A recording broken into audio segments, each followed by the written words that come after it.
السلام عليكم ورحمة الله وبركاته. أهلا بكم. موضوع جديد اتطلب مني أتكلم فيه عن السرحان في الصلاة. الحقيقة السرحان في الصلاة ده أمر يعني يعتبر طبيعي ومفيش بني آدم معصوم منه. الرسول صلى الله عليه وسلم كان قاعد مع الصحابة في مرة وسأل: من منكم من لم يسرح في الصلاة؟ فسيدنا علي قال إيه؟ قال: أنا رسول الله. الرسول صلى الله عليه وسلم قال له: يعني الصلاة الجاية لو ما سرحتش أنا هديك أحد البردين، عباية من العبايتين اللي عندي. فسيدنا علي قاعد يفكر يا ترى الرسول هيديني أنهي عباية. فبعد الصلاة راح سأل الرسول صلى الله عليه وسلم: يا رسول الله انت هتديني انهي عباية منهم؟ فالرسول سأله: يعني انت سرحت؟ قال له ايه؟ قال له اه. فكأنها إشارة ان السرحان في الصلاة ده امر طبيعي، ولكن ده مش معناه ان انا اسرح وافضل سرحان في الصلاة كده لغاية ما الصلاة كلها تضيع مني. الرسول صلى الله عليه وسلم قال: ليس للمرء من صلاته الا ما عقل منها.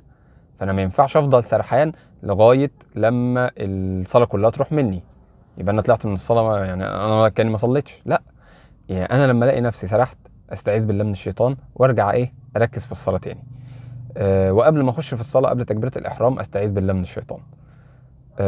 طيب اللي احنا سرحنا فيه ده نصلحه ازاي؟ هنا يجي دور السنن والنوافل. وظيفتها مش بس ان انا اخد بيها ثواب او ان انا اقتدي بالرسول صلى الله عليه وسلم بس، هي ليها وظيفه تانية، ان هي بتجبر النقص في الفروض. يعني ايه بتجبر النقص في الفروض؟ يعني انا سرحت نسيت حاجة وما افتكرتهاش، فكده اصبحت الصلاة ناقصة وانا مش واخد بالي. فهي السنن والنوافل بتجبر النقص في الفروض.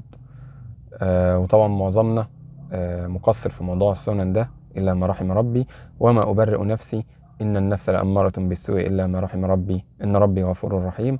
اسال الله العظيم لي ولكم الهداية والقبول وحسن الختام، اللهم امين.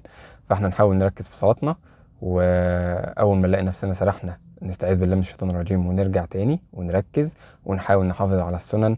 اللهم تقبل منا، واسال الله لنا ولكم القبول وحسن الختام، اللهم امين.